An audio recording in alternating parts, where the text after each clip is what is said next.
Hello everyone, I am Krunal Panchal, working as an assistant professor in Computer Engineering Department at LJ Institute of Engineering and Technology. Welcome all to the video lecture series of operating system with respect to the syllabus of Gujarat Technological University. In this particular session, we are going to discuss the another CPU scheduling algorithm, which is nothing but round robin CPU scheduling algorithm. Okay. So far we have discussed, the first come first serve CPU scheduling algorithm, shortage of first CPU scheduling algorithm, priority based CPU scheduling algorithm, in which FCFS works on arrival time, SJF works on burst time, priority based on priority number of a different process. Okay, now the last CPU scheduling algorithm, which is very important to understand, is nothing but round robin CPU scheduling algorithm. So round robin CPU scheduling algorithm is not working on priority based, it is not working on burst time based, as well as it is not working on arrival time. Okay, so let us discuss round robin CPU scheduling algorithm in detail. Okay, so the round robin CPU scheduling algorithm is designed especially for time sharing system. You will realize the justification of this sentence once we go ahead, but I'm telling you right now, I'm giving brief introduction regarding this particular sentence. So round robin algorithm is designed especially for time sharing system. Means when you want to increase the degree of multi-programming, okay, round robin algorithm works well in that case as compared to other existing algorithm. Okay, so in context of that, this sentence tells us the round robin scheduling algorithm is designed especially for time sharing system. Okay, so the main objective of time sharing system is what? To increase the degree of multi-programming. Okay, so later on you will able to understand what is the justification of this sentence. Okay, once we discuss the working of a round robin in detail. Now let us discuss the working of a round robin algorithm. So round robin algorithm is similar to FCFS scheduling algorithm. Means whatever the terminology or you say logic we have used in FCFS scheduling algorithm, first come first serve scheduling algorithm, the same logic is carry forwarded over here. Okay, but with one change. With one change. What is the change? So as you know very well, in the case of first come first serve scheduling algorithm, it is non-preemptive in nature. Means during execution of a particular process, no other process can forcefully preempt the execution of ongoing process. So that is the scenario of non-preemptive nature algorithm. So FCFS is non-preemptive type of algorithm, but the round robin is primitive type of algorithm in which the context switching is allowed. Means what? During execution, if during execution of a particular process, any other process can forcefully preempt the execution of the ongoing process. This scenario is possible in the case of round robin algorithm, which is not possible in the case of FCFS. So round robin algorithm is similar to FCFS with one change. That change is nothing but preemption is added. Preemption is added to switch between processes. So it means what? In the case of FCFS, context switching is not allowed. In the case of round robin, context switching is allowed. That's it. This is the main difference between FCFS and round robin. Now, how this context switching is allowed in the case of round robin algorithm? So that we are going to discuss. Now, a small unit of time called a time quantum or time slice is defined generally from 10 to 100 milliseconds. Means in the case of preemption approach, as far as round robin scheduling is concerned, there is one small unit of time called time quantum, or we can say time slice, which is defined priorly before execution of the algorithm. Okay, and the value of that time slice is generally between 10 to 100 milliseconds. Okay, so in this algorithm, to do a context switching, we are using time quantum. Okay, or we say time slice period. Okay, how that we are going to discuss in upcoming slides. The ready queue is, okay, you know very well, in the case of FCFS, in the case of SJF, in the case of priority algorithm, we have talked about, ready queue. Okay, so in this way, in the case of round robin algorithm, we have ready queue, and that ready queue is treated as a circular queue. It is a simple queue, but for ease of understanding, I have drawn that queue in terms of circular fashion. Okay. Otherwise, in actual practice, or in actual scenario, the queue is just like first in first out queue, simple first in first out queue. Okay, so the CPU, now you know very well, if you want to schedule any process for execution in the CPU, who will play an important role to do this activity? CPU scheduler. CPU scheduler is also known as short-term scheduler. Okay, so the CPU scheduler goes around the ready queue. So this is a ready queue. I have made it in a circular fashion. So that's why it is called circular queue. Okay, in which there are various processes which are ready for execution, which are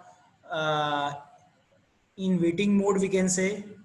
They are waiting for resources to execute it task. Okay, so P1, P2, P3 up to P10. These 10 processes we have in the ready queue, and they are ready for execution. Now, as I told you, who will schedule that process for execution? CPU scheduler. So now what CPU scheduler will do? The CPU scheduler goes around the ready queue, allocating the CPU to each process for a time interval of up to one time quantum. Means, now what is the main logic of this round robin scheduling algorithm? So the main logic of execution is based on this time quantum. So as I told you, time quantum is predefined, okay, before execution of the algorithm.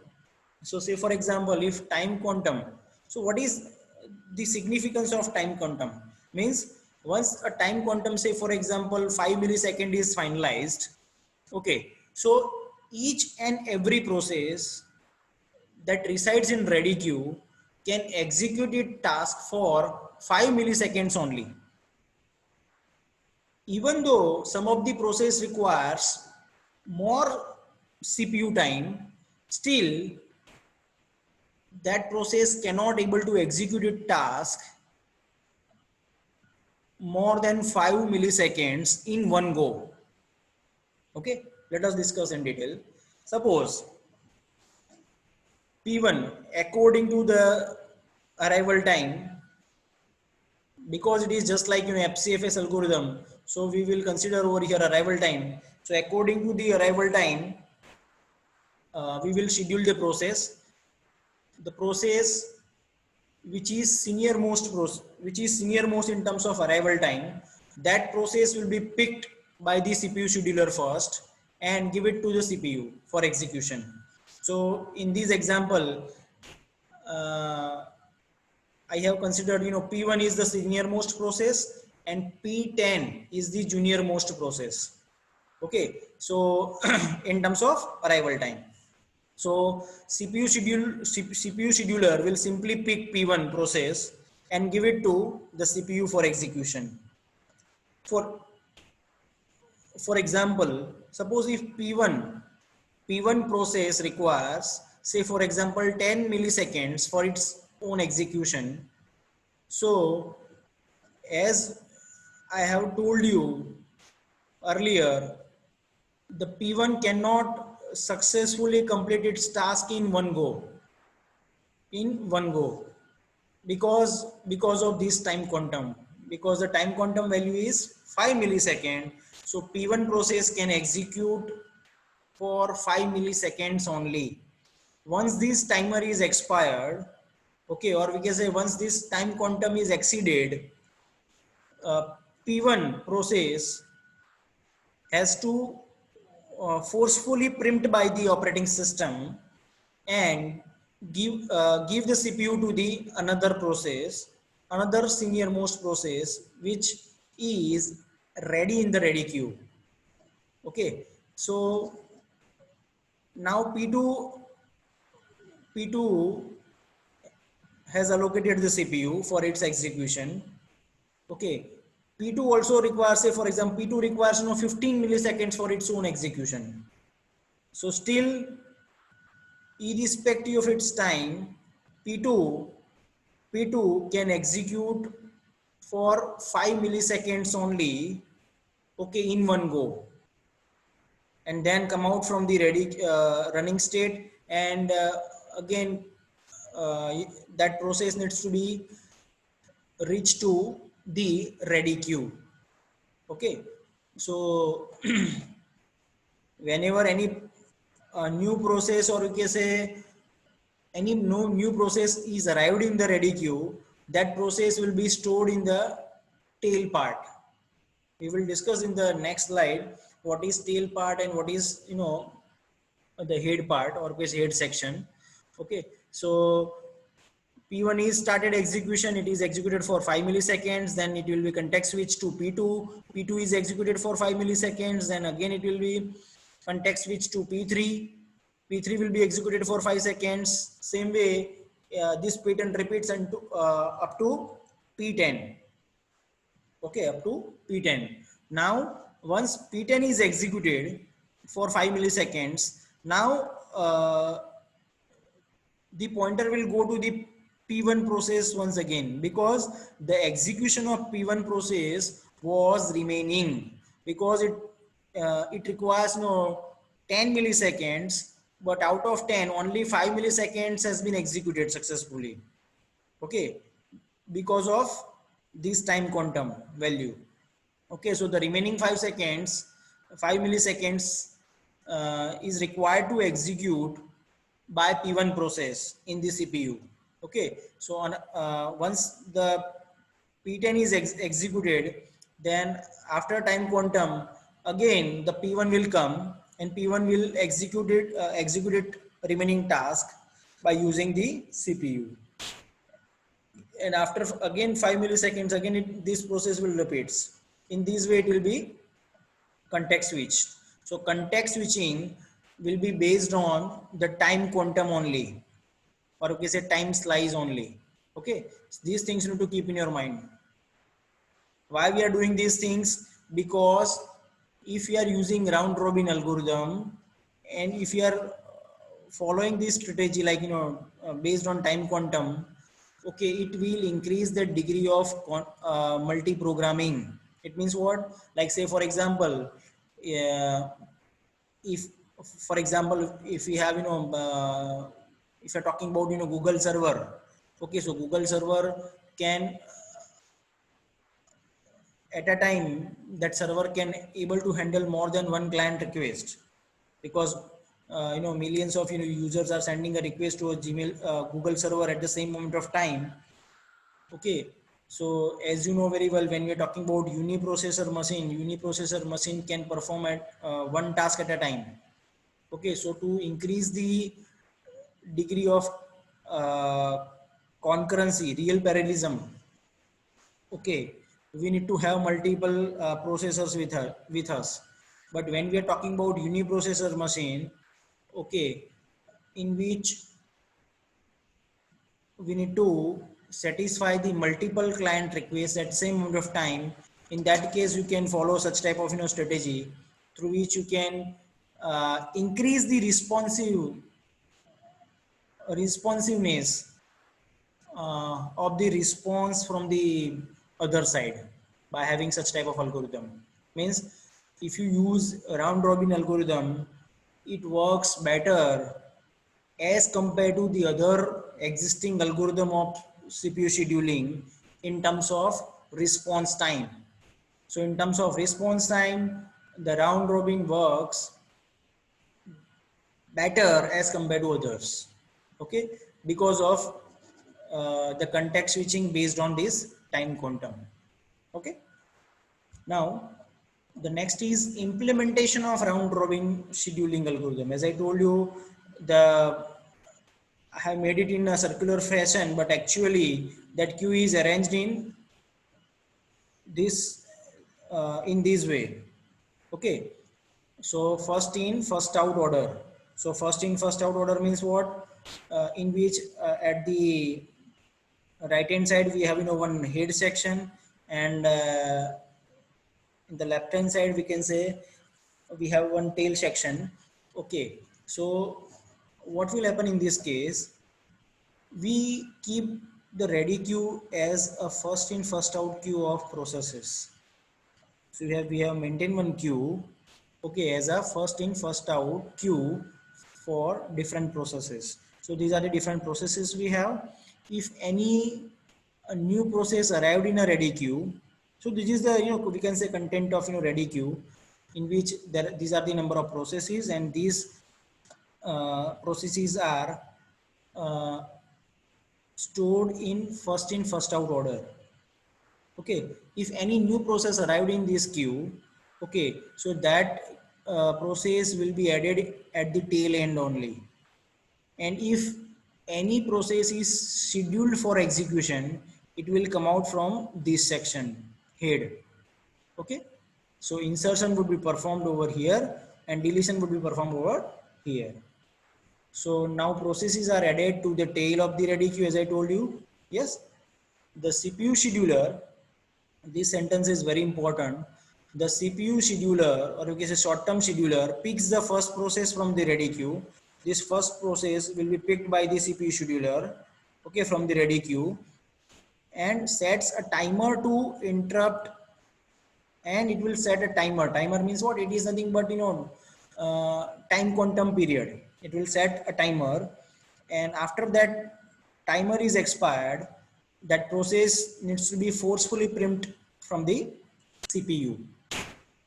Okay, and given that CPU to other process which is ready for execution in the ready queue. Okay, so CPU scheduler simply picks the first process from the ready queue, sets the timer to interrupt after one time quantum, and displays the process. Okay, once time quantum is set, means say for example the time quantum is 5 milliseconds. Okay, so after 5 milliseconds the context switch would be performed, context switching would be performed. Okay, so now if you want to execute this algorithm, so there are two things can be happen.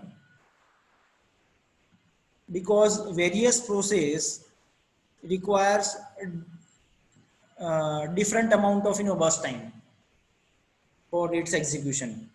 Yes. So if, for example, if my time quantum value is, say for example, 5 millisecond, and if any process which arrived in the ready queue required 2 milliseconds for its own execution, so in that case, how that process will be executed with the help of round robin fashion. So that is nothing but a case number one. Case number one. And second case is what?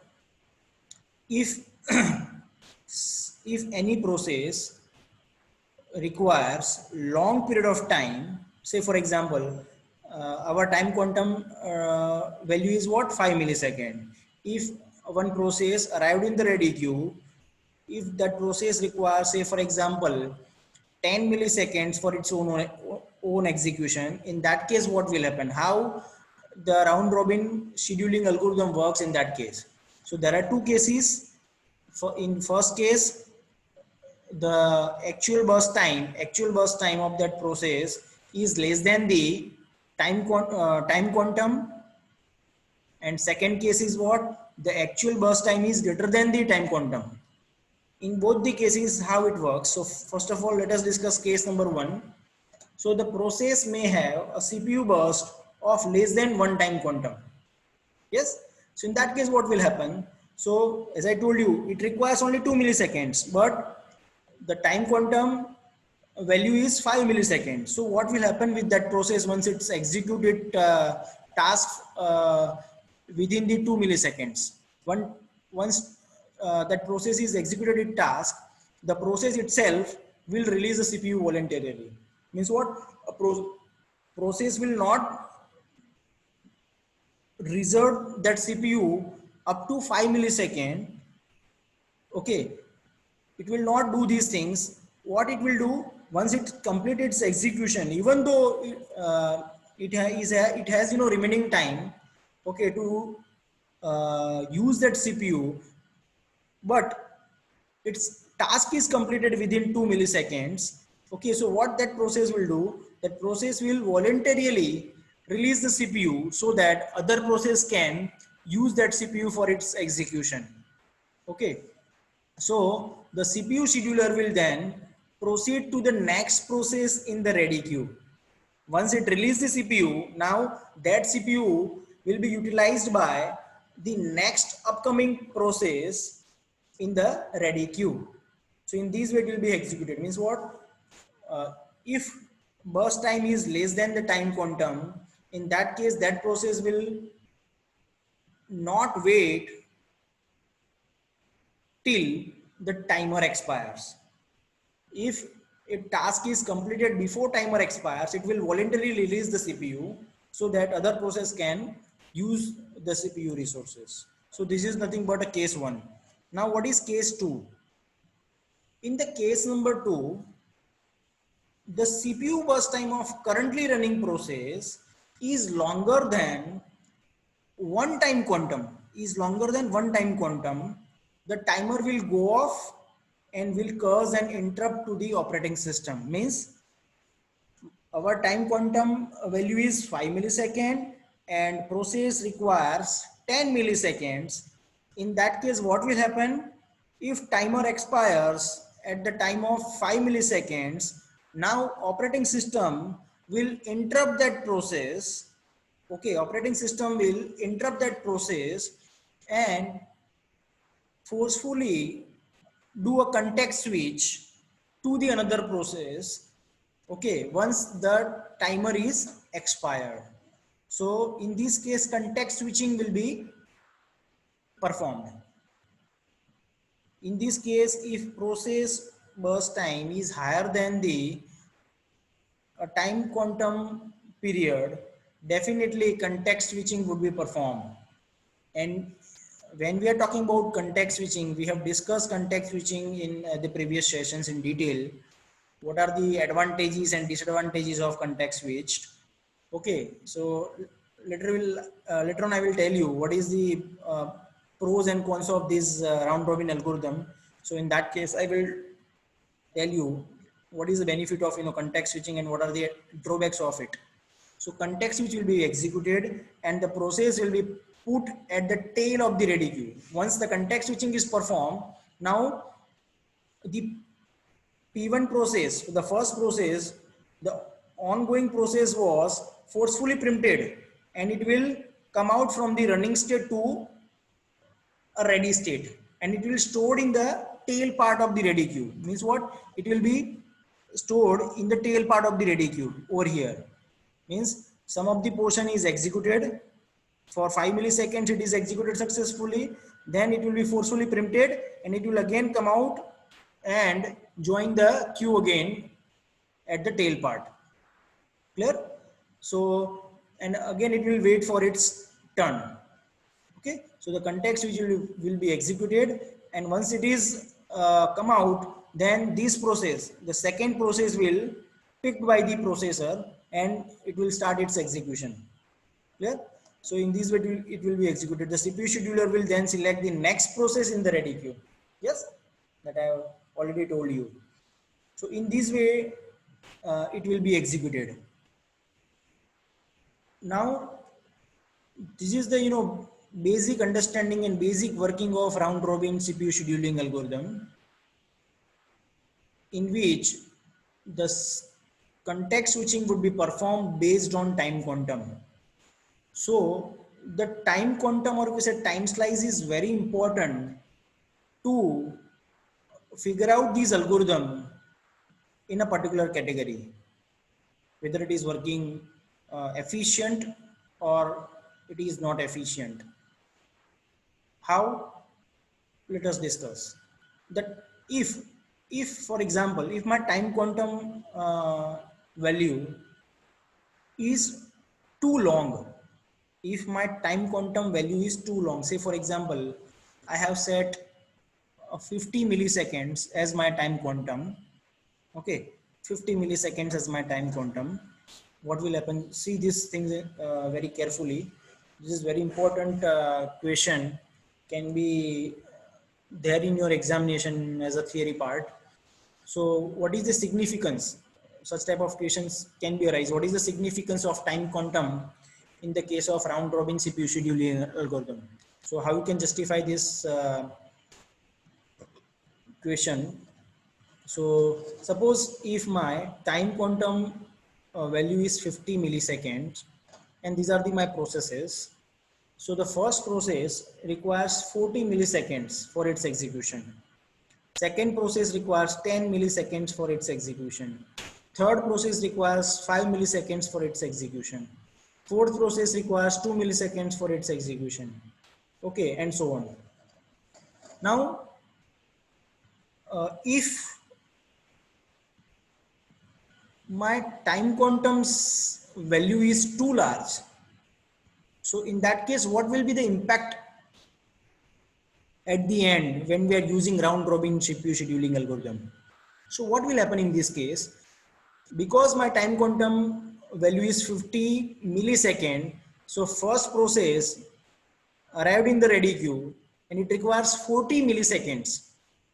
Okay, and the remaining process requires very few milliseconds for its execution. Means what? They are short running processes, and this process, the first process which arrived first in the ready queue, requires long period of time for its execution, like say for example 40 milliseconds. So definitely the CPU scheduler will schedule this process because it is located in the first position in the ready queue, because it is senior most. So it will be simply picked by the CPU scheduler and give it to the CPU. CPU will execute a task, okay, for 40 milliseconds because that process requires 40 milliseconds. So in one go, the whole process execution will be finished. In this case, it is not required to do a context switch. Why? Because the time quantum value is very large. So 40 milliseconds, a single process require to execute. By having this 50 millisecond time quantum, it can be easily executed in one go. But what will happen in this case, the remaining process has to wait for a long period of time until the first process completes its execution. So what is the drawback of such type of scenario? It will increase the average waiting time of the processes. Okay, average waiting time and response time would be reduced in this case if you set large value as a time quantum. Definitely, one advantage is what context switching would be minimal in this case. So, as you know very well, context switching is a costlier operation in terms of resource usage. Okay, so definitely one advantage is what context switching would be very minimal, but at the same time, the average waiting time is drastically increased, we can say. So definitely this scenario is less efficient, means what, this algorithm will not working in an efficient manner because of waiting time and response time. Average response time would be reduced in this case. So, and in this case, this algorithm works as first come first serve scenario. Okay, it works as first come first serve. You know very well the scenario of first come first serve, in which the average waiting time is very high as compared to other algorithms. Same scenario we have in this case when we have large value as a time quantum. Now the second case is what? Because the algorithm performance is purely depend on the time quantum that we are setting over here. So time quantum value is very important to improve the performance of round robin CPU scheduling algorithm. It is just like a threshold value. So we need to set some observed value. You cannot set any random value as a time quantum. If you set any random value as a time quantum, the performance might be degraded at the end of round robin algorithm. Okay, so second case, if you first case we have discussed already, in which we have taken large value as a time quantum. Now in second case, if we have taken this very short or very small value as a time quantum, in that case what will happen? In that case, so for example, in the same scenario, like this requires 40 40 milliseconds, this requires 10 milliseconds, this require 5 milliseconds, this require 3 milliseconds, this require 2 milliseconds, and this requires 1 millisecond for its execution, this processes. Okay, and if I set the time quantum value is, say for example 2 milliseconds. So you can imagine, if a process requires 40 milliseconds, how many times context switching will be performed? How many times context switching will be performed to execute this process completely? So the context switching would be very much high in this scenario.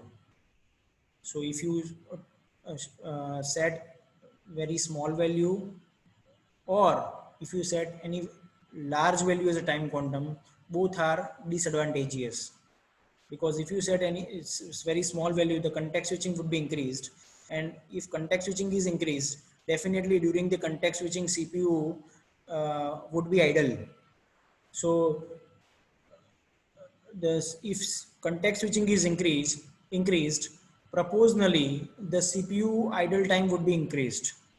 So resource would not be utilized properly in that case. So that is the reason why this context switching operation is considered as costlier operation in operating system. Not in terms of vitamin M, it is in terms of resource usage and time for execution. Okay, so the time quantum value is very important in the case of round robin CPU scheduling algorithm. If you set appropriate value as a time quantum, definitely this algorithm works better as compared to other algorithms, and the response time is very good at the end when we have, you know, appropriate time quantum value. So I hope this is clear to you as far as working of round robin CPU scheduling algorithm is concerned. So in the next session, we will discuss how to calculate. We will see one example of round robin algorithm through which we need to understand how to calculate average waiting time and average turnaround time by using these algorithms. Okay. So I hope it was clear to you. Thanks for watching this video. See you in the next one.